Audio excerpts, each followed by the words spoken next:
여력이 넉넉하다고는 얘기하지만 장기적으로 지금 같은 속도로 간다면 결국은 큰 부담을 미래에 떠넘기는 것이라고 생각이 되기 때문에 저는 앞서서 재정 개혁을 집중적으로 해야 된다는 생각합니다. 그게 이제 지출 구조조정이라고 얘기하는 낭비성 예산을 막아야 된다는 거죠. 네. 예, 그래서 뭐 예를 들어서 부처별로 서로 칸막이가 있다 보니까 같은 사업을 하는데 중복적인 사업을 하면서 비효율적으로 진행을 한다거나 또는 굉장히 이제 부처마다 또 방송국 같은 거를 또 운영합니다. 케이블 방송을 직업 방송, 소상공인 방송, 또 KTV 이런 식으로 그런 홍보성 예산 낭비가 굉장히 심하거든요. 또 그런 문제도 있고 또 밑도 끝도 없이 이제 쏟아붓는 저는 단기 일자리 예산, 그 구체적으로 일자리를 지속적으로 만들어주지 않는 거거든요. 그런 이제 구체적인 내용들 뒤에 가서 말씀드리면서 재정 개혁부터 해야 된다라고 말씀드립니다. 말씀하신 구체적 내용은 조금 후반부에 토론하고 네. 먼저 지금 두 분께서 뭐 아직은 여력이 있다고 하지만 이건 미래 세대에게 부담 지우는 심지어 가불 예산이라는 표현을 쓰셨는데 거기에 대해서 좀 먼저 토론해 보죠. 일단 뭐 우리 성원석 의원님이 기재부 차관도 하셨고 이래서 더욱더 잘 아실 수 있다고 봅니다만 지금까지 잘 관리해 왔습니다. 대한민국 정부가 부채 비율을 잘 관리했고요. 뭐 D1, D2에 따라 좀 다르긴 합니다만 D1, D2가 뭐죠? 네, 이제 국가 채무를 받는 기준인데요. 어느 영역까지 넣을 건지 이제 뭐 더 잘 아실 텐데요. 근데 지금 국가 채무 비율은 39.8% 정도, 이게 D1이라고 하는데요. 이거를 기준으로 보면 OECD 평균이 어떻게 되냐 이렇게 우리가 좀 이야기를 해보면 좀 더 명징해지는데 OECD 국가의 평균은 110%가 넘습니다. 110%.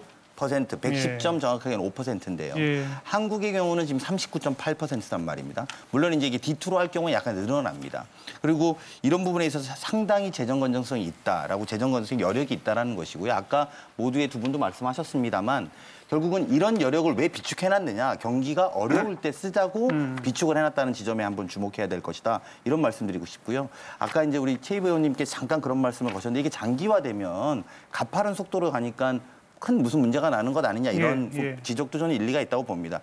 아시다시피 2019년부터 23년까지 국가재정 운영 계획으로 이제 중기 관리를 합니다. 왜냐하면 이게 장기 가기 전에 중기적으로 관리를 하는데 전체적으로 관리한다 하더라도 40% 중반대 이상은 넘지 않겠다라는 국가재정 운영의 목표를 갖고 있거든요. 그러니까 이런 과정 속에서 관리하고 있으니 너무 그렇게 큰 빚을 지거나 큰 국가가 어려워지는 상황까지는 아니고 오히려 지금 우리가 필요한 것은 경제를 좀 살리는 것, 이것에 좀 집중해야 된다라고 생각합니다. 송은이 어떠세요? 예, 지금 아주 좋은 말씀 해주셨습니다. 사실 우리 그 국가 채무 비율을 중심으로 봤을 때 우리 대한민국 그 재정은 상당히 건전한 게 사실이에요. 상대적으로 봤을 때.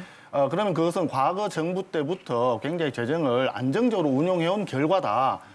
이 점을 먼저 말씀드리고 지금 조금 전에 지난주에 저 대통령께서 시정연설할 때 쓰신 OECD의 국가 채무 평균 비율 110%라고 한 110% 말씀하셨는데 사실은 이거는 오해의 소지가 있습니다. 평균이 아닙니다. 평균이 아니고 OECD 국가 전체를 하나로 봤을 때 국가 채무 비율이 110% 정도 된다 이런 이야기고 독일, 프랑스, 영국 이런 나라들이 대부분이 다 80% 내외입니다.